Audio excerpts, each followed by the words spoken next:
hello everybody, scouting video naman tayo ngayon. Hindi ko sure kung pangalawa na ba to or pangatlo or baka pang-apat na.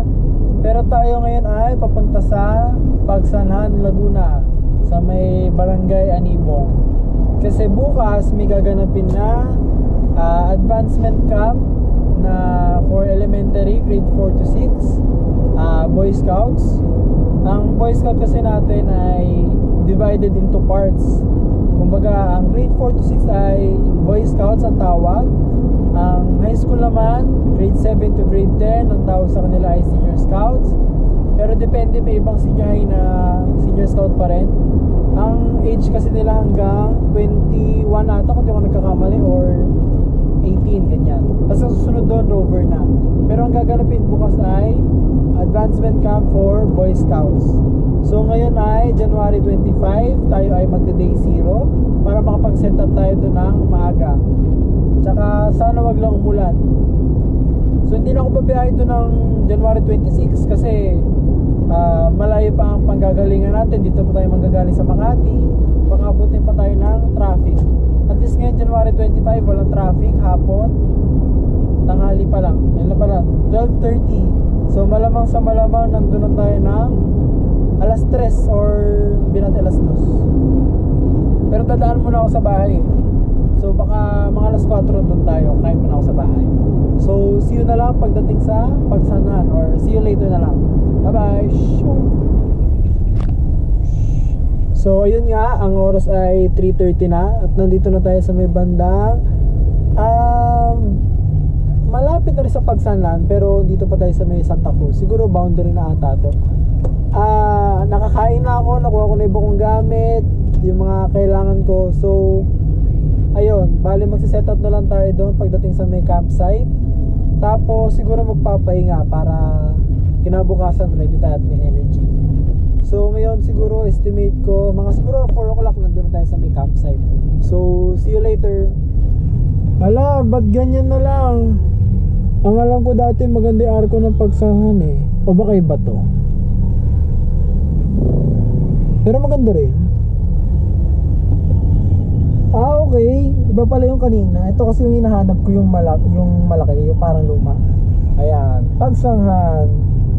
Yes, welcome. So nandito na tayo sa may Pagsanhan. Konting kembot na lang, nasa campsite na tayo. So ito na talaga, nasa Pagsanhan na tayo. Ayan ang campsite natin. Ayan na, papasok na tayo. See you later. So hello, start na, opening na ng program. Kaso nag-assist kasi ako doon kanina, kaya medyo natagalan. So day 2 na pa, ay day 1 na pala ngayon. So kahapon, day 0, ngayon day 1 na. So start na ng program natin. So ngayon ay opening remarks pa lang naman, tsaka parang orientation ng camping.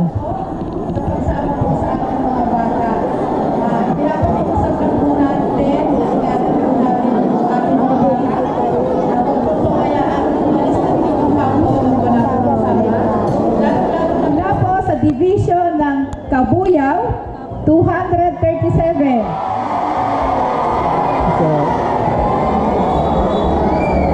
Mula po sa sub-office ng Siniluan, 151. Mula po sa ating Pagsanhan, 92. Mula po sa tanghali. Okay po, dito po tayo sa unahan. Yan, dito po, dito. Lahat po ng ating mga scouters, nagagalap kayo, pati po ang ating mga Eagle Scouts. Magtungo na kayo dito sa harapan upang kayo ay makilala ng ating mga participants. Yan.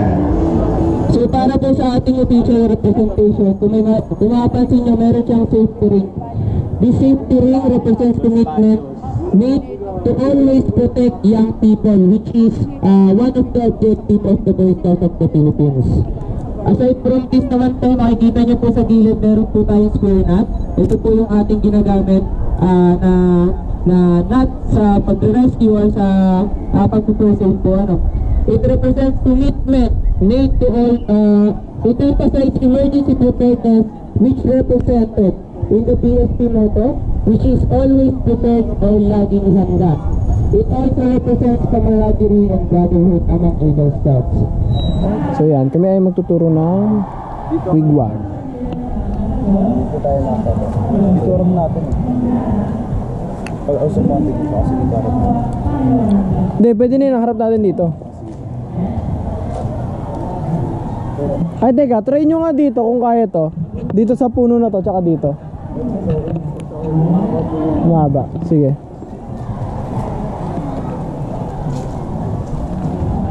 So yun, tuturo natin ngayon ay wigwag. So naghihintay lang tayo ng participants. So wala pa kasi dumadating. Originally dun kami sa loob, kaso masikip. So lumipat kami dito sa labas. Since ang daming participants, nasa 2,000 daw ang sabi. So yun, naghihintay na lang kami ng participants na may pumunta dito. Pero feeling ko nagkaligaw-ligaw na eh. Galong dami kasing participants. So naghihintay na lang kami. Meron na, wala pa rin. Baka ito yung mga naghihintay. Hanapin mo base 4 na pinapunta dito kasi ang base 4 ay nandun Jay. So mukhang nahanap na nga.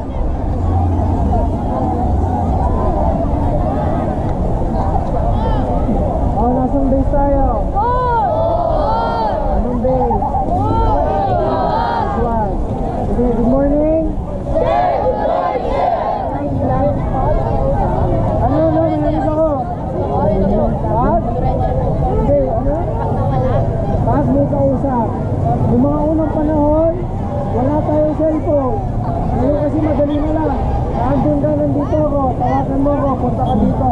Bilis. Dati ang ginagamit natin ay wigwam.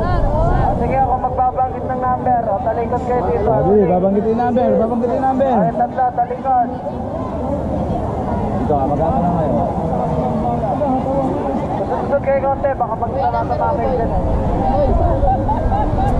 O, unahin natin letter P. O, 1, 2, 1, 2. 1, 2.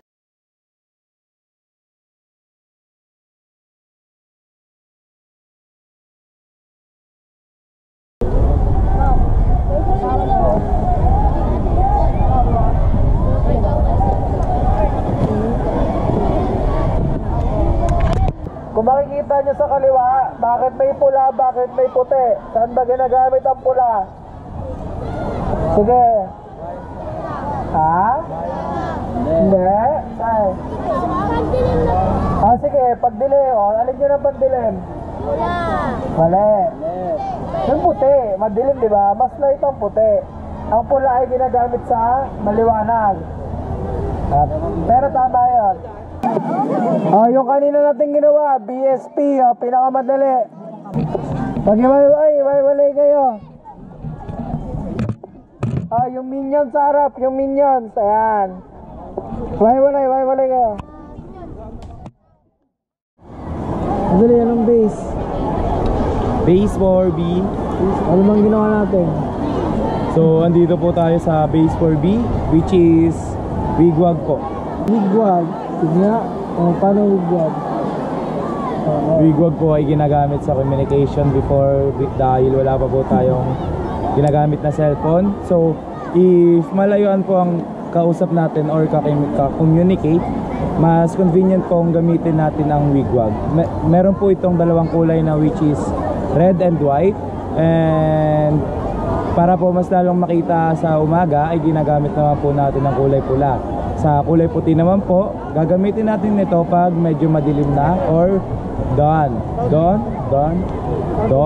Ganun, madaling araw.